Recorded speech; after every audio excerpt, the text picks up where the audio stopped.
Doutora Aline, com a obrigatoriedade da realização de audiências de conciliação e também de mediação, deu para observar uma redução na quantidade de processos na Justiça Federal? Bom, na verdade, na Justiça Federal são mais restritas as hipóteses, né, de conciliação, porque a Justiça Federal lida com entes públicos. E tudo que lida com interesse público, né, com patrimônio público, é mais limitado em termos de disposição dos direitos, né, que é o objeto daquela negociação própria da conciliação da mediação. Então, diante dessa limitação, são muito poucas as audiências do artigo 334, né, do novo Código Civil, que instituiu essa fase processual obrigatória, né, de uma audiência prévia de conciliação e mediação. Mas na prática, como as matérias são muito repetitivas também, diante da atuação dos procuradores públicos, que são do INSS, da União Federal e também da Caixa Econômica Federal, que é uma empresa pública, os juízes já sabem quais são as matérias que vão ser suscetíveis, né, de uma negociação de acordo e quais não são. Então, são muito poucas as hipóteses. O que tem ocorrido muito é que, quando foi editado o novo Código de Processo Civil, já havia muitas ações até em fase avançada de execução, onde estava se tratando de pagamento de valores, ou que já havia tido contestação, algumas até em fase de sentença, que se procurou levar para conciliação, para mediação, porque essa oportunidade não tinha sido dada antes para as partes. E muitos desses processos continham essas matérias onde era possível essa negociação, mesmo se tratando de processos que tinham a presença de um ente público. E muitas vezes, quando se estava tratando apenas do pagamento de valores, e às vezes quando ou se sabia quais eram os valores que podiam ser negociados, ou até mesmo quando se era difícil determinar esses valores, objetos de perícia, se chegou à conclusão que era interessante fazer mutirões de conciliação desses processos.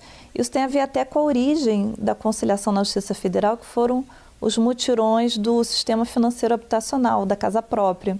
Ou seja, muitos processos que não se conseguiam terminar porque era muito difícil a perícia, e os valores acabavam sendo muito altos para os mutuários pagarem para a Caixa Econômica.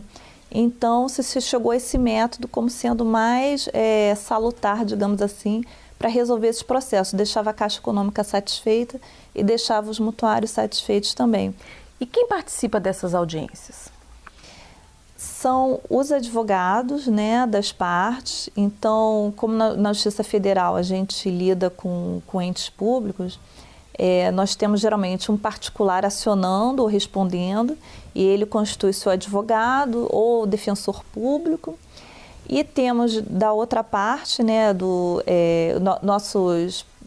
nossas partes mais comuns, que são a União Federal e autarquias, o INSS e a Caixa Econômica Federal. Eles têm seus advogados públicos, procuradores, e a Caixa Econômica Federal tem o seu corpo também jurídico de advogados. Apenas que no caso dos juizados especiais federais, as partes podem entrar em juízo apenas com uma representação. É dispensado a representação por advogado nessas causas de valor até 60 salários mínimos.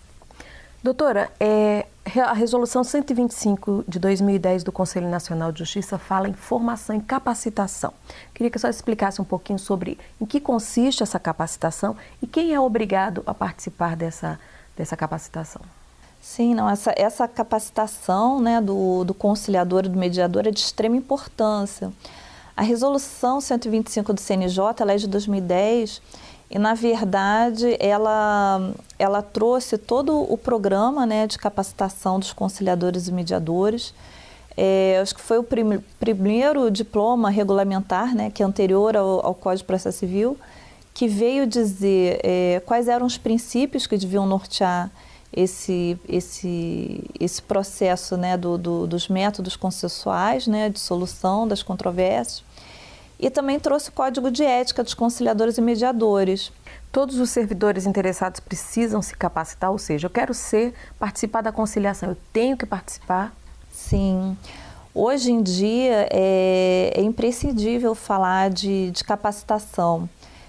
Já havia realmente essa determinação do CNJ de que se promovesse o curso, que as conciliações fossem administradas pelos conciliadores e mediadores e que os tribunais eles mantivessem esse cadastro público, inclusive. Então, se a pessoa quiser saber se ela está com um conciliador ou mediador judicial, que ele está formado, que ele foi treinado em todas essas técnicas, é só procurar o núcleo de conciliação ou às vezes até mesmo no site do tribunal e ela vai ter acesso a esse cadastro. Mas então qualquer pessoa que queira ser voluntária no tribunal ou servidor que vai trabalhar com a conciliação e mediação, ela deve passar por esse curso que é prestado pelos núcleos de conciliação que funcionam junto aos tribunais. E aí ela vai, ao final desse curso, ela vai ser cadastrada. E hoje, o número de conciliadores, ele é bem suficiente para atender as demandas? Na verdade, esse número, ele tende a crescer sempre. Quando foi promulgado o CPC, né, o novo Código de Processo Civil, que deixou claro a necessidade de capacitar os conciliadores e mediadores, já haviam sido prestados alguns cursos pelos tribunais, mas nós vimos que a necessidade de capacitação era imensa diante das novas audiências de conciliação previstas expressamente, né? E também por conta da complexidade da matéria. Então, foram muitos cursos prestados e, por exemplo, em cerca de 2 anos, na segunda região, nós tínhamos 30 cursistas, né, que haviam concluído o curso e efetivamente trabalhavam com a conciliação e estavam cadastrados no cadastro tribunal. E depois de 2 anos nós tínhamos cerca de 300. Então foi um salto assim, isso com os poucos instrutores que nós tínhamos, muito dispostos a dar aulas. Mas hoje em dia esse cadastro, ele na verdade ele é dinâmico. Então, muitas pessoas fazem o curso, elas realizam a conciliação por algum período de tempo, eventualmente, se são servidores, vão desenvolver outra atividade, ou eventualmente, se são voluntários, começam a exercer um outro trabalho, uma profissão, e o tempo não é compatível.